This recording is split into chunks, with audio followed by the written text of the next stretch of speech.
Buenos días, tardes o noches. El día de hoy vamos a retomar la materia de mecánica de suelos aplicada con el tema de grupo de pilotes. Como ya se ha dicho reiteradamente, el comportamiento de un grupo de pilotes es distinto del de un pilote aislado, tanto en lo que respecta a capacidad de carga como en lo que se refiere a asentamientos.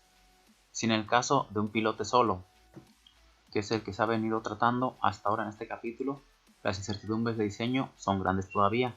En el caso de una agrupación de pilotes que constituya una cimentación real, estas incertidumbres son tanto mayores que pueden decirse que todo el conocimiento teórico del que hoy se dispone no pasa de ser un marco de referencia que sirva para encasillar debidamente el criterio y la experiencia del proyectista, que juegan un papel decisivo todavía en el logro de los buenos resultados prácticos. De hecho, se dice con razón que el diseño de una cimentación piloteada es más un arte que una cuestión científica, en el que factores tan primarios como el instinto del proyectista juegan un papel preponderante. Sin embargo, también es un hecho bien sentado que son los hombres con mayor conocimiento teórico y mejor información general sobre el campo los que logran sacar mayor partido de experiencia e instinto. Es evidente, por otra parte, que cualquier cosa que se piense o ejecute en torno a una cimentación real debe estar respaldada por un conocimiento exhaustivo de la estratigrafía del suelo por pilotear, conocimiento que debe llegar a profundidades suficientes, excedentes del valor del fuste de los pilotes en lo que sea necesario. Sin embargo, existen algunas reglas que se admite generalmente deben ser cumplidas por toda cimentación piloteada. Por ejemplo, en pilotes de punta apoyados en roca firme, no subyacida por ningún estrato compresible, la capacidad de carga de un grupo de pilotes es igual a la suma de las capacidades de carga de los pilotes individuales, siempre y cuando el espaciamiento entre pilotes sea tal que la hinca de uno de ellos no interfiera con sus vecinos. Esta interferencia puede ser haciéndoles perder el apoyo por levantamiento originado por el suelo que se desplaza en la hinca, o por interacción material de un pilote contra otro, o por desviación durante el hincado.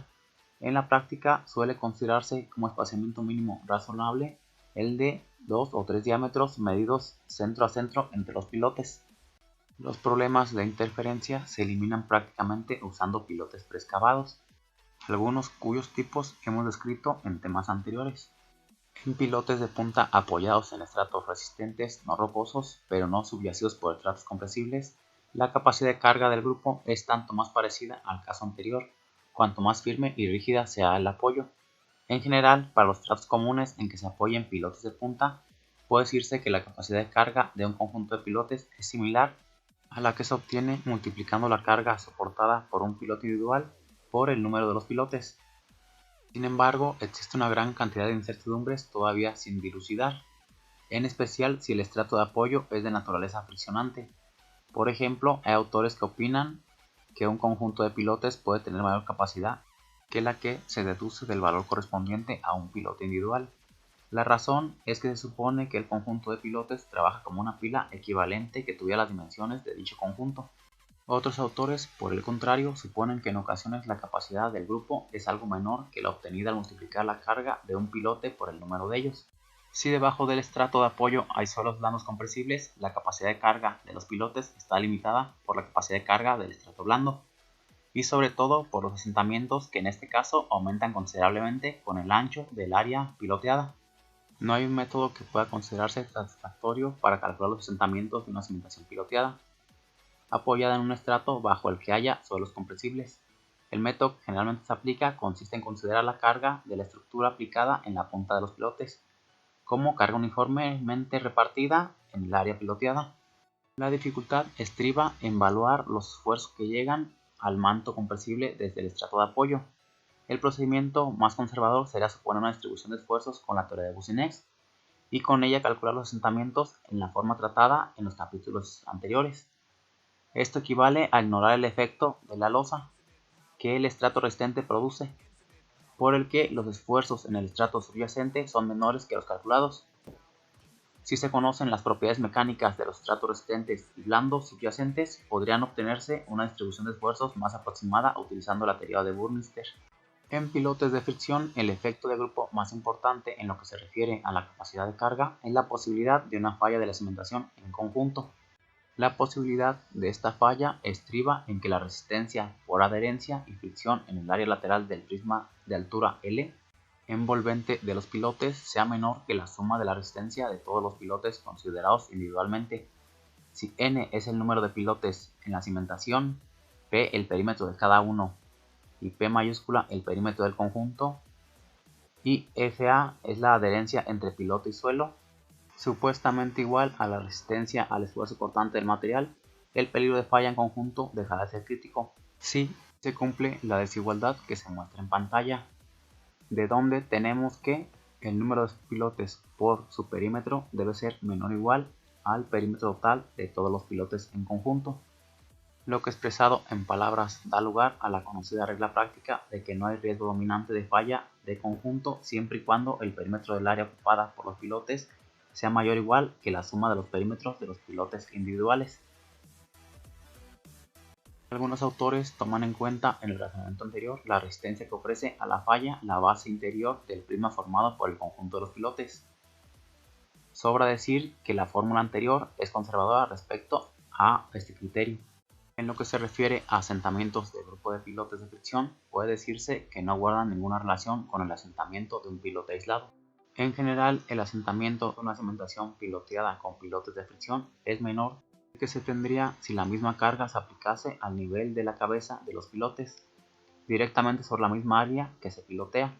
Por supuesto que puede imaginarse casos en los que la regla anterior no valga o que, inclusive, se invierta, por ejemplo, si la estratigrafía comprende una costra dura bajo la cual hay suelo muy blando, el efecto de los pilotes al transmitir esfuerzos directamente al suelo blando es contraproducente y se originan fuertes asentamientos quizá mayores que los que se tendrían sin pilotes.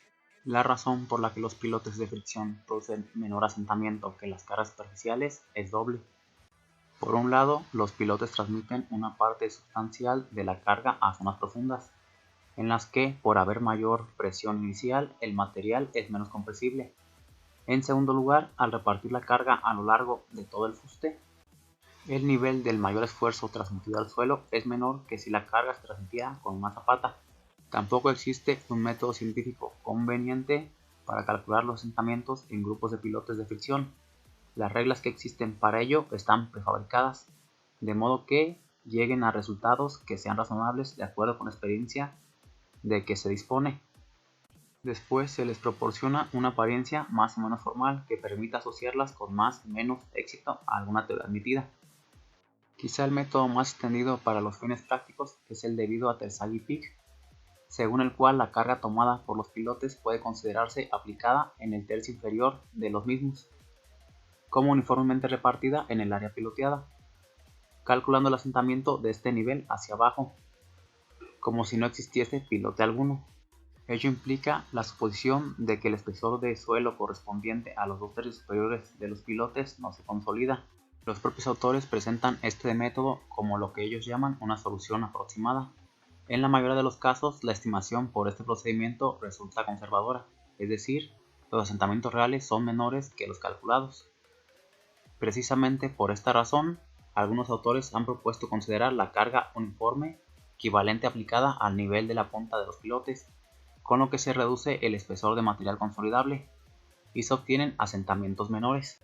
Si el grupo de pilotes atraviesa arcilla blanda, pero penetra algo en un estrato de otra arcilla más firme, es razonable colocar la carga uniforme equivalente aplicada al nivel de la punta de los pilotes, calculando el asentamiento en el espesor de arcilla más firme, del nivel de la punta hacia abajo. Esto equivale prácticamente a considerar un grupo de pilotes de punta desplantados en la arcilla más firme. Y es con este criterio que concluimos este tema. Nos vemos en la siguiente clase.